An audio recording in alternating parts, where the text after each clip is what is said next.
Here's a story time of how me and my sisters almost got kidnapped. So my mom and her boyfriend were just going to go out and have a night to themselves, and I was home watching my two little sisters. At the time, I was 13, my two little sisters were 9 and 6. So around 6 p.m., my mom and her boyfriend leave. Me and my sisters just sit down and watch a movie, and then I get up to make them dinner. I get paranoid really easily, and while I was making them dinner, I look out the kitchen window, and I thought I seen somebody in the backyard. I text my mom and she gets on the cameras that are outside and she said nobody was out there. I continue making them dinner, we sit down and eat, and then we start watching another movie. Then we start hearing knocking. It wasn't coming from any of the doors, it was coming from the side of the house. I didn't want to bother my mom on her one night out, so I just took the kids and we went upstairs and watched a movie in my room. My 6-year-old sister at the time went to the bathroom and she came back in literal tears. She was literally crying so hard until I finally got her to stop and tell me what was wrong. She said as she was walking back from the bathroom, she seen somebody downstairs. I quietly lock my door and I put my sisters in the closet and I call my mom right away.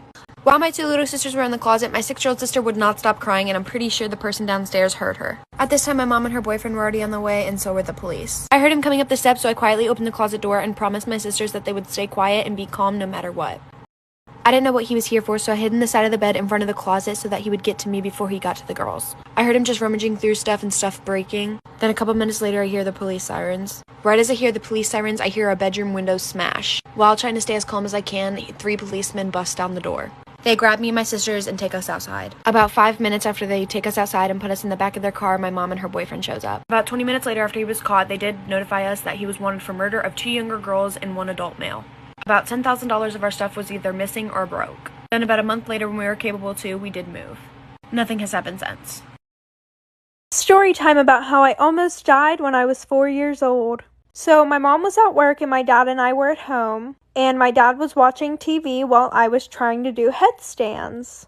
I don't know, guys, I thought I was an acrobat at the time. So anyways, I had a penny in my mouth. I know, it's super dirty, don't come at me, I was 4, I didn't know. And my dad didn't know. And every time that I would do these headstands, I would roll over onto my back. Well, I rolled over and I started choking. And my dad looks over and I'm laying on the floor literally like freaking dying. He's freaking the hell out. So he calls 911 and I got rushed to the hospital in an ambulance. And the penny was sticking straight up at the time, so nobody was really worried about getting it out right then and there. And my throat was like holding that penny in place, so no, my dad couldn't do the Heimlich or whatever the heck it's called. Well, the penny flipped. And I stopped breathing and everybody was freaking out, and they had to hurry up and get it out before I died.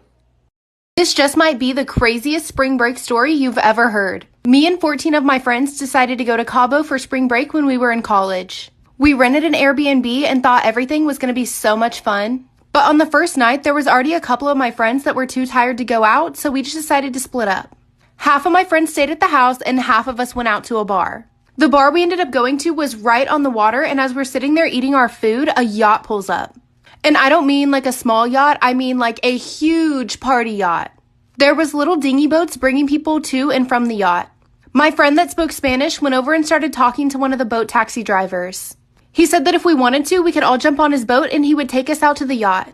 Since it was spring break, of course I couldn't pass up on this opportunity, so I started running towards his boat to jump on because he was screaming for us to hurry. I was in such a hurry to make sure that I got on that boat, I didn't even look back to see if my friends were behind me. By the time that I realized none of my friends had come with me, I was already halfway to the yacht. Since I was already halfway to the yacht and I didn't speak any Spanish, I just decided to wait it out, get on the yacht, and make some friends when I get there. Luckily, there was plenty of other students there on spring break, so I made plenty of friends. I ended up just staying on the boat all night because the taxi stopped running, but as soon as I could get off in the morning, I went ahead and got off. I called a taxi to drive me back to the Airbnb, but whenever we pulled up to the gates of the neighborhood, there was security and police everywhere. My taxi driver kept driving and dropped me off at the front door, but when we pulled up to the Airbnb, it was literally surrounded by police. That's when I realized that this had to have something to do with me and my friends, and it wasn't just the area we were in. When I saw my friends, I ran up to them and asked them what was going on. It turned out that one of my friends who had stayed at the house ended up falling down the stairs in the middle of the night, breaking the banister and one of the paintings on the wall, and had to be rushed to the ER because he split his head open. The property manager had called the police to make sure that we paid for the damages to the house. My friend that spoke Spanish was the only one that was able to actually talk to the police. They told her that if we didn't pay for the damages to the house in cash, we weren't leaving the property. We had the money to pay for it, but not in cash because they were wanting over $2,000. We were all freaking out thinking that we were going to be held hostage here in Cabo forever. We all called our parents, who then contacted the U.S. Embassy, and before we knew it, our faces were all over the news with the headlines, 15 American college students held against their will in Cabo.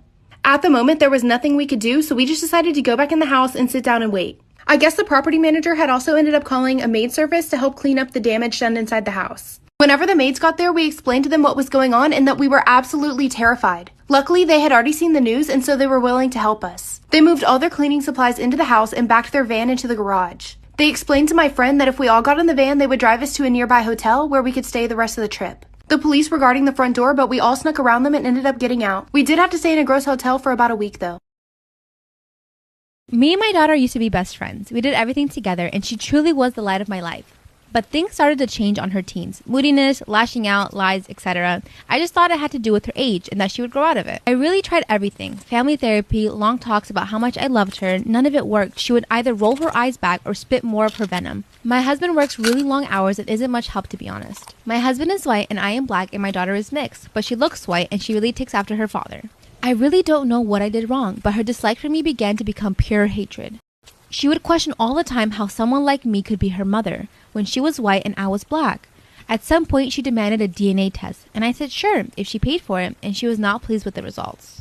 She is 17 now and began dating this white boy, and she is head over heels for him. She refused to let me meet him and told me that having a jobless N-word for a mother truly ashamed her.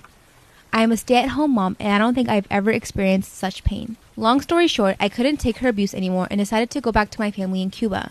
My daughter couldn't be bothered to even say goodbye to me. A few days ago, I received a message from my daughter asking for forgiveness. She kept spewing on about how she can't fit in and is in a really dark place and lots of other excuses. It may sound cold, but I don't want to see her face. I don't care about her apologies.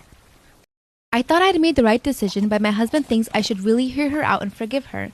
My family has been harassing me to go back to Miami and make peace with her. My friends have been reaching out and have even called me a shitty mom for not forgiving her and how I must have done something for her to behave like she did. My anxiety is over the roof. I'm back on my pills now and I'm starting to think, is it really all my fault? Am I the asshole for leaving my daughter?